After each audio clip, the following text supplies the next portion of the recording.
Surely, Your Majesty, you're not telling me that the Jewish lobby in the United States pulls the strings of the presidency. Not entirely, but I think even a little too much, even for Israel interests. You think the Jewish lobby in the United States is too powerful for the interests of Israel? I think so. Sometimes they are disserving the interests of Israel because they're pushing around too many people. How do you mean pushing around?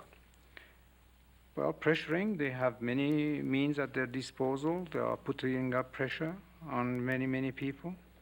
And at the end, I don't think that it will even help Israel.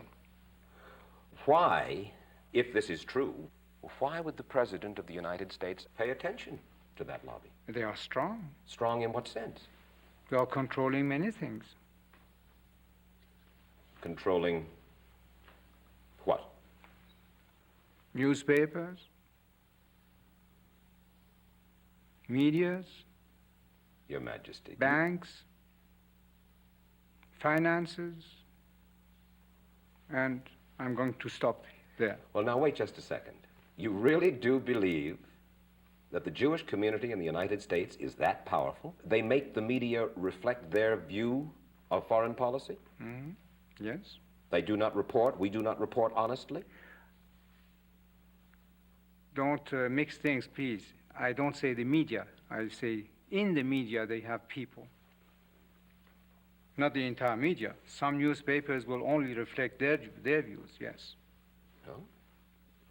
The New York Times, for instance, is owned by the Salzburger family, who are Jewish. Are you suggesting that the New York Times is biased in its treatment of the question of Zionism, Israel's existence, the United States' relationship with the Arab world? I will have to put all the articles of the New York Times written on this subject and draw the conclusion. You can put this to the computer and it will answer you. What you're saying is that, yes, you do believe. Well, let's wait for the answer of the computer. Washington Post? The same. The networks? Less. I must say you are speaking with your characteristic candor. Yes, if you like. I try to be candid. I have always been. He was even-handed in his candor. Next, he turned to the Palestinians. The Palestinians obviously had the sympathy of many, many people, almost all the countries in the world, persecuted people, stateless people, looking for a home or something. Yeah. You know, exactly like the sympathy that the Jews had when they were searching for a home. Right. But our good Palestinian friends must know that there is only a limit to where they can go and bully the world. Bully the world? Yes, by terrorism and blackmailing and this and that. You know perfectly well, Your Majesty, that the leaders of the Arab world find the Palestinians as much a problem almost as the Israelis do. Isn't that a fact? What I can say is that they should really open their eyes, reassert their situation. And if there is a hierarchy and someone there in command of the Palestinians, you mean?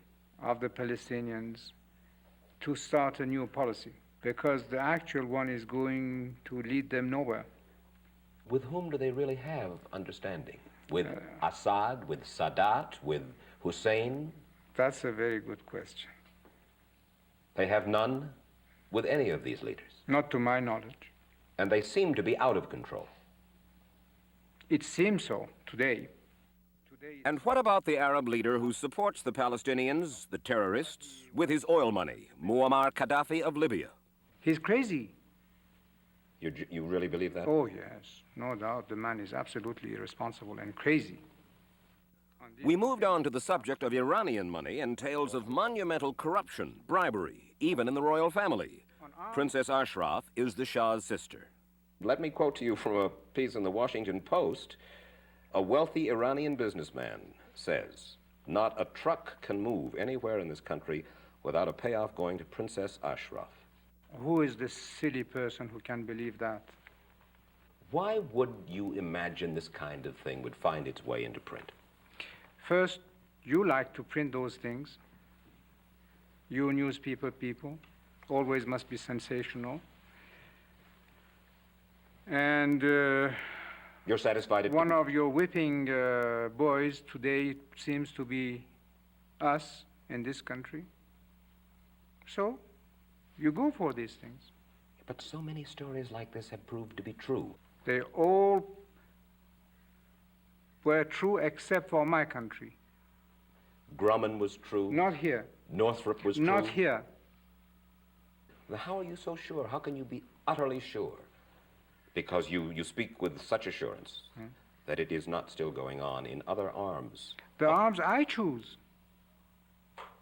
All the systems I choose. There is no need for middlemen. And they're not bribing you. Well, hopefully not.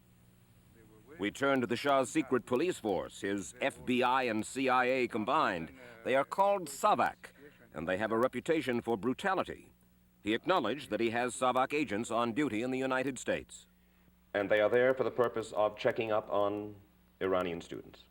Checking up on anybody who becomes affiliated with circles, organizations,